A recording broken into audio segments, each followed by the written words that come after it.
যত বড় যত বড় সাহসী, যত বড় নেতাই ফ্যাসিস্ট হয়ে ওঠার চেষ্টা করুক না কেন, আমরা ঐক্যবদ্ধভাবে তাদেরকে প্রতিহত করবো ইনশাআল্লাহ। আগামীর বাংলাদেশে কেউ যেন কাউকে ট্যাগিং করে টার্গেট কিলিং এর শিকার না করতে পারে, সে বিষয়ে আমাদের ঐক্যবদ্ধ থাকতে হবে। আমরা সংস্কার বিচারকে সামনে রেখে আমাদের এই লড়াই করছি।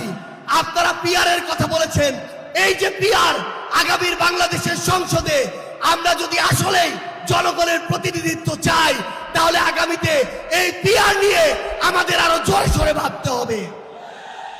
আমরা আপনাদেরকে স্পষ্ট করে আমাদের জাতীয় নাগরিক পার্টি এনসিপির পক্ষ থেকে অঙ্গীকার করি, বাংলাদেশের প্রশ্নে, জনগণের প্রশ্নে আপনারা যদি ঐক্যবদ্ধ থাকেন, আপনাদের সাথে কাঁধে কাঁধ মিলিয়ে 24-এর মতো এনসিপি আবারও আগামীর বাংলাদেশে লড়াই করবে।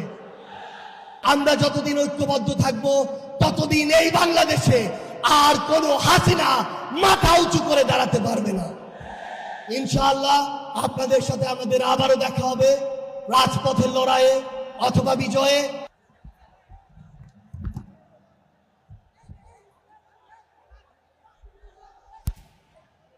2024 সালের ছাত্র জনতার অভ্যুত্থানের আমার সহযোদ্ধারা, আপনারা কেমন আছেন?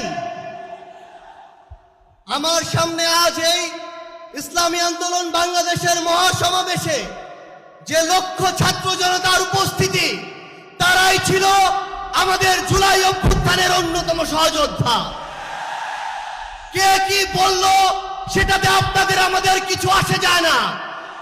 আপনার যতক্ষণ জুলাই অভ্যুত্থানের ওই স্পিরিটে নিজেদের বুকে ধারণ করে শহীদের যে আত্মত্যাগ, জুলাইয়ের যোদ্ধাদের যে রক্ত দেওয়া, সেগুলোকে আমরা যতক্ষণ ধারণ করে সামনের দিকে এগিয়ে চলবো, ততক্ষণ কারো প্রোপাগান্ডা আমাদের কিছু আসে যায় না।